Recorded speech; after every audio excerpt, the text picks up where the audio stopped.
Can you believe they told me that I would never make it? Now we smiling in their faces, smiling in their face. Darryn Peterson is so damn good. This man can give you 23 points in 19 minutes. No help. Peterson jams it. Oh, what a finish by Darryn Peterson.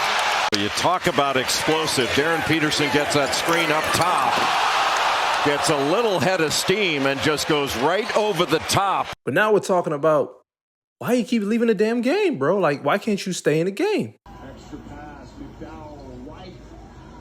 Second string miss for White as he was trying to pull it again. But guess who's hot? Darryn Peterson.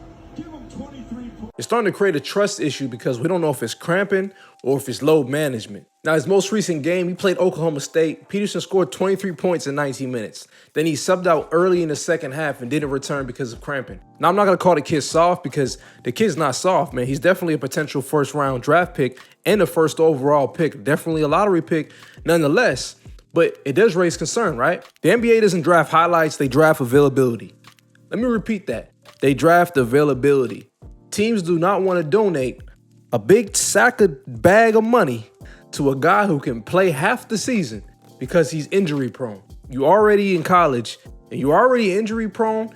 It's not a good look for the next level. I'm just saying. Fans buy tickets. They tune in to see stars play, right? Like, you know, on top of that, it's just the guy's unpredictable. So it's always the experience, right? You go watch your favorite player, but now I can't watch this guy play. So now, you know what? I'm not about to jump the gun to spend $200, $300, $400, $500 on some tickets if this guy ain't gonna be in the damn game. And it's a trickle-down effect. If these elite guys, these top guys, these college prospects, these NIL deals, all this new stuff that's rolling around, they see a guy like Darryn Peterson become the first overall pick while he low managed his career and got an NIL bag, that sets the precedent for the next generation to be like, all right, this is okay.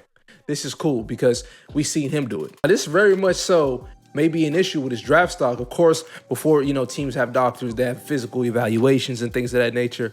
But just looking, I mean, it's a red flag, like a hamstring, right? Cramping. These issues are, you know, simply like hydration issues, like nutrition, conditioning, things of that nature, soft tissue, right? But can we depend on you is the question. You know, like leaving games early, you know, reliability, like these are the things that teams are going to be looking for at the next level. Can we depend on you? Branding risk, right, in the NBA, like load management guys become labeled fast, and they obviously some still get the bag of money, and then sometimes you get design on stuff where you got clauses, right, where you start losing that bag of money because it's a weight management clause, there's a games played per season clause. Then you start risking, if you don't play that 65 games, you start risking those max contracts because you got to be all NBA to get those max contracts in certain years, certain number of years to get your contract. So this plays into a bigger picture, you know, overall. I just feel like back in the day, players would play through injuries and, you know, very few regretted it. You know, a lot of them went on the line and pretty much was competing. Even if they had broken fingers, like some people just want to be out there at any cost. I'm a warrior, wrap this thing up, let's get me out there, throw a Band-Aid on it, let's go, I'm continuing to fight. That sometimes is what we miss about the current NBA compared to the past generations, is these players definitely had a lot more toughness to him. Like I said, I'm not calling this guy soft at all. This guy is a beast, bro. But man, we got to see what the hell's going on because I went to go watch the game and he didn't play the whole second half. I'm like, where the guy is at, bro? He's not hurt. Like, where is he? Like, this is not good for college basketball. And like I said, for the future generation. But it leads me to ask you guys this question. Is he a #1 overall draft pick or is it AJ Benasta?